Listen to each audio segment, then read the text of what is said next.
para a resolução dessas duas grandes crises, quer alimentar, quer a energética, não apenas para o nosso continente, mas para o mundo.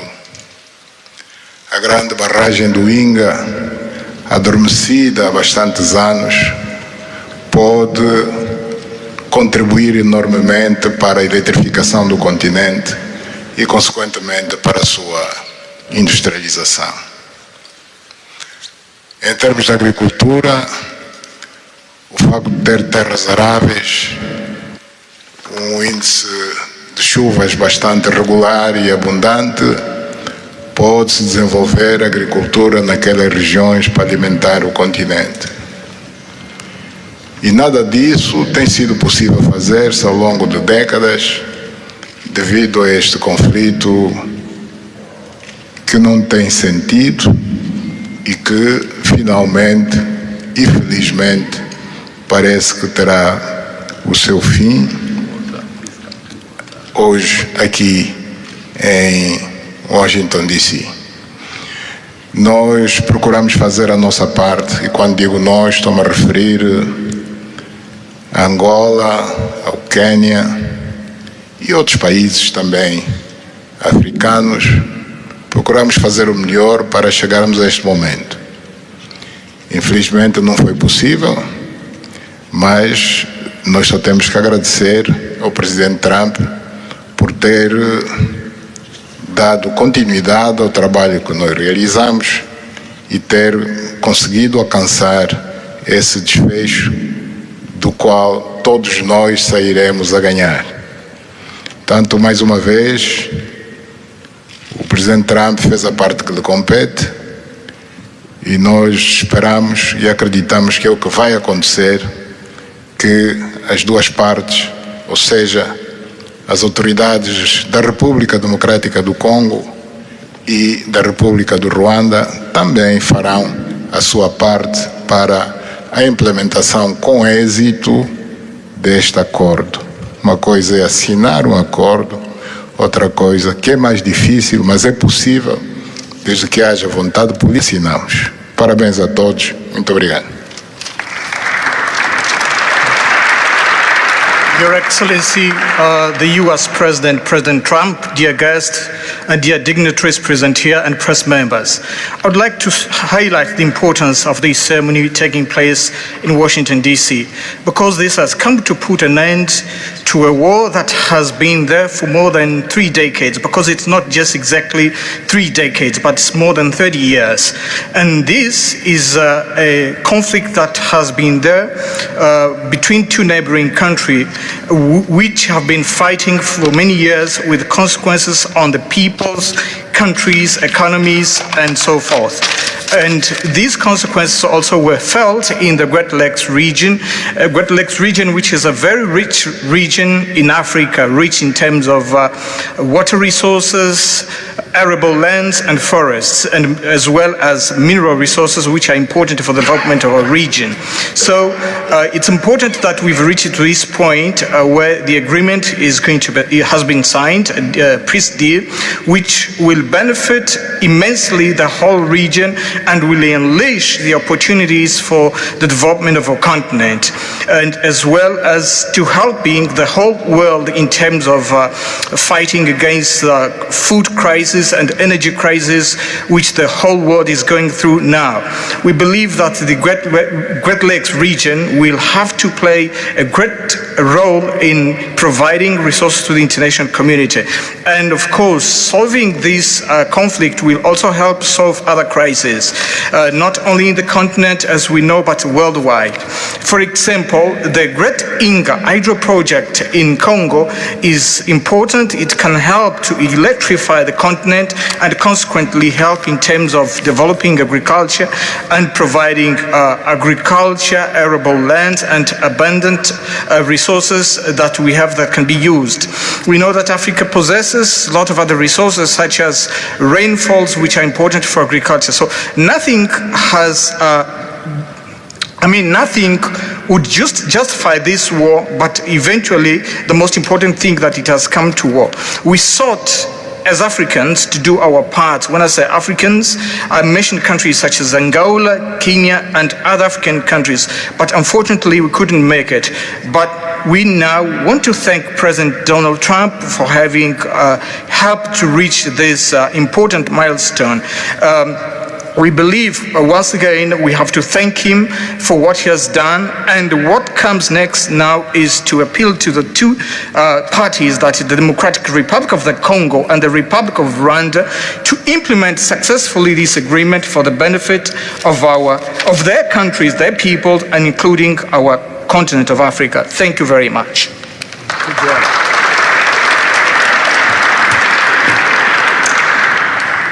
Your Excellency, President Trump, fellow heads of state, today's signing of the Washington Peace Accord for Eastern DRC is not merely a monumental diplomatic milestone. It is a decisive act to end a devastating conflict that has scarred the region for decades. Mr. President, what you have achieved is not only transformative, it is consequential and historic. This conflict has destroyed livelihoods, destabilized our region, and threatened the future of the entire Great Lakes African continent. Today's achievement culminates a relentless regional effort anchored by the foundational work of the East African Community and SADC, and today, this Washington process. The coordinated Nairobi, Luanda, and Washington processes created the essential pathway that brings us to this pivotal moment. We would like to extend our gratitude to President Tshisekedi and President Kagame for their leadership during this process. Reaching this point was made possible by the unparalleled consequential convening power of the United States and President Trump's resolute and focused to global peace. Your clarity, Mr. President, of purpose and ability to rally stakeholders together has brought us to this point. We therefore extend our profound gratitude to President Trump, whose bold leadership has been instrumental in delivering this breakthrough. Our presence here, Mr. President, as regional leaders, is a testament of our collective resolve. We will spare no effort to ensure this agreement is fully realized, mobilizing every resource and partner to secure peace and unlock the region's immense economic promise. The protracted conflict on our continent continues to hold back Africa. Our current 3% share of global trade is stark evidence of how far this war has held us back. A peaceful Eastern DRC can unlock one of Africa's greatest economic opportunities. Our vast resources, the young talent that we have, connected through our regional infrastructure and the Africa Continental Free Trade Area, can ignite an unprecedented transformation. A peaceful and integrated Great Lakes region will accelerate innovation, predictable government reduces risk, harmonized regulation lowers costs, and open borders increase trade, attracting value-added industries to our continent. For too long, Africa has exported raw materials only to import refined products at great cost. Our regional economic integration framework, Mr. President, that you have spoken to here, will build value chains in minerals, manufacturing, and agri-processing, creating jobs and creating wealth. The Great Lakes region stands at the threshold of a new era. Peace will open doors, integration will guide us, and private sector dynamism will propel us forward. In conclusion, as we celebrate progress in the DRC, we must not look away from other crises. I want to ask you respectfully, Mr. President, that in your quest for global peace, to support efforts to resolve the humanitarian catastrophe in Sudan. I thank you.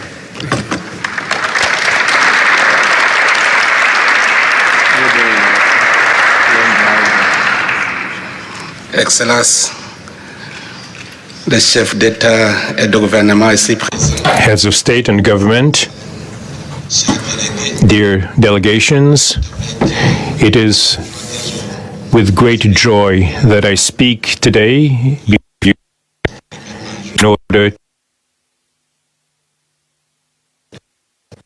There is a time for and there's a time for despair and there's a time for hope.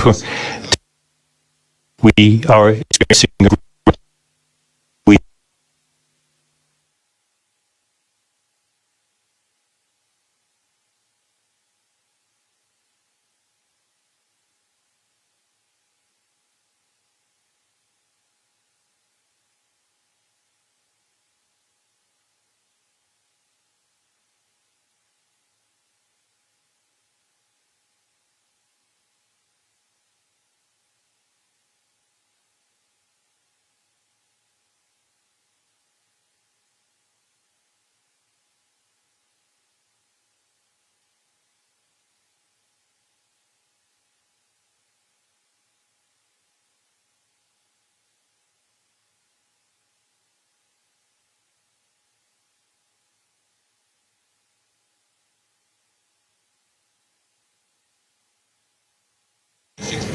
actually implement this accord.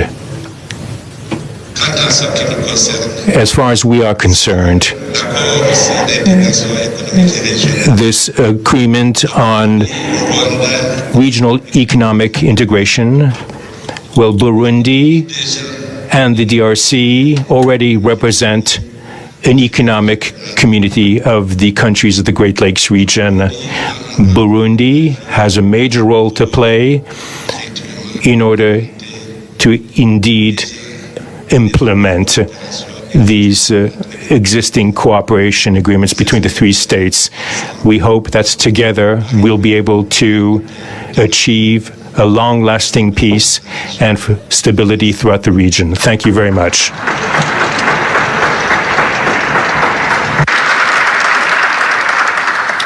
Thank you very much. And I just want to introduce a friend of mine who I just noticed in the audience. He's in charge of a very small sport called here, soccer, over there, football.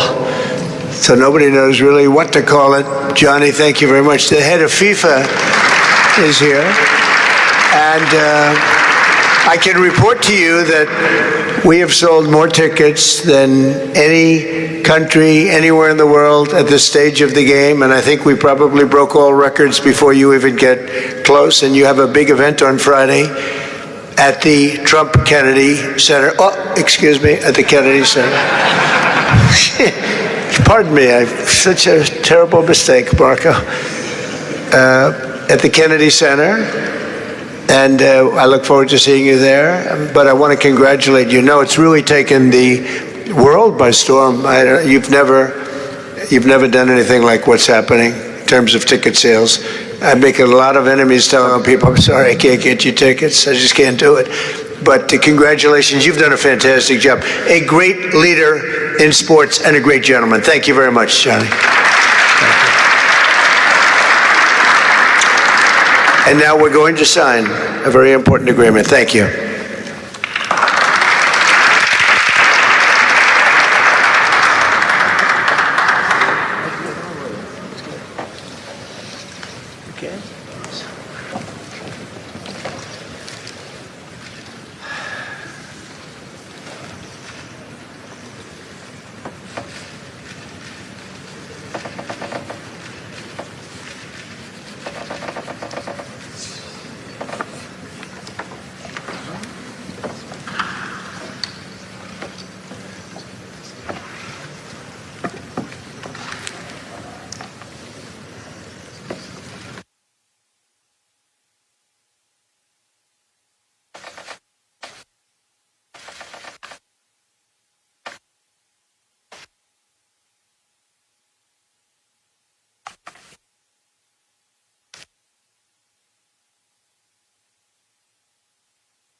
Go ahead.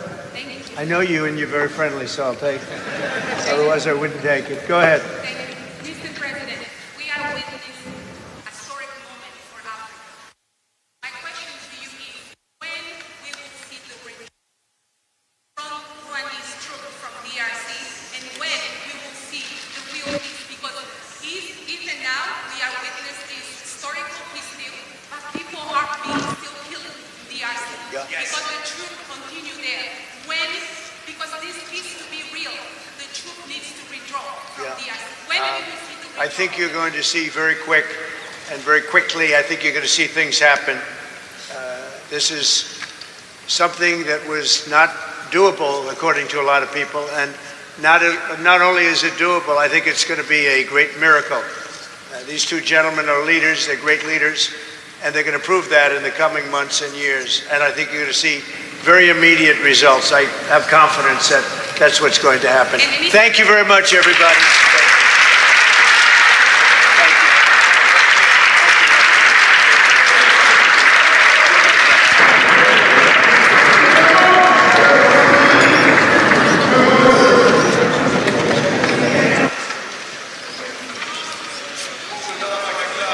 Let's take a picture of it.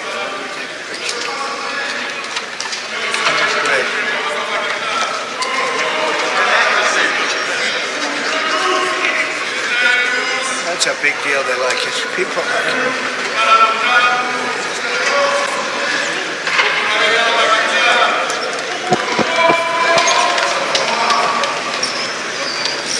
Thank you, everybody. Thank you. Thank you, sir.